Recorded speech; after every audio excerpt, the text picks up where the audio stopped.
USA how-to video. Today we're going to be talking about phase and voltage, and how it applies to your compressor application and how you select the right one. Two types of phases that we have. We have what's called single phase and we have three phase. Single phase power requires 1 to 2 phases of power coming into the building. Three phase, hence the name three, requires 3 legs to come into the building to supply. When it comes to power voltages, we have multiple types of voltage. We have single phase, which is 115, 200, 208, or 230, and then three phase, which is 200, 208, 230, 460, and sometimes 573.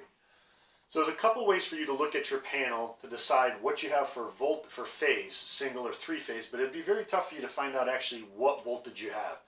We recommend hiring a licensed electrician who's wearing the proper safety gear and using the proper equipment to come in and actually physically check it with the meter to see exactly what you have. I've had a lot of situations when people order compressors, you need to know and determine what type of voltage and phase you are ordering it, so it sort of simplifies the process so you get the right application. We have some panels that are open here so we can sort of show you how you can determine if you have single phase or three phase.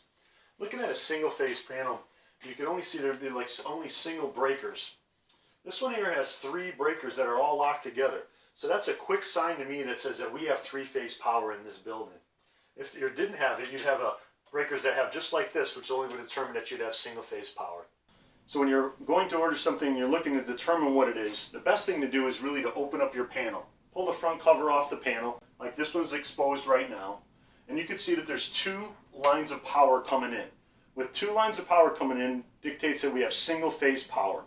If we had a third line coming in, that would be our 3-phase power. So most people think that single phase is only one leg, and that's only true when you have 110 volt. So you would take 1 leg of power to ground, that would give us our 110, 120 volt. 2 legs of power we go across, and we would determine with our meter going across both of those terminals, that would give us our voltage. In this case, it's 208 volt.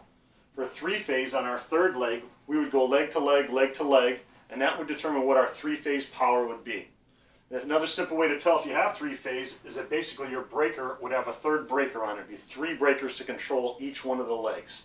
So you'd be able to determine if you got single phase, 3-phase, and what voltage you have simply by looking in the panel and getting your meter out, putting your gear on and check it and go right across it. In this case right here, I'll show you.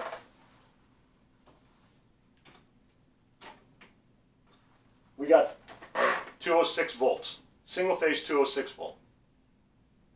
We appreciate your time. If you've learned anything in this video, please like it and share it and subscribe to our page.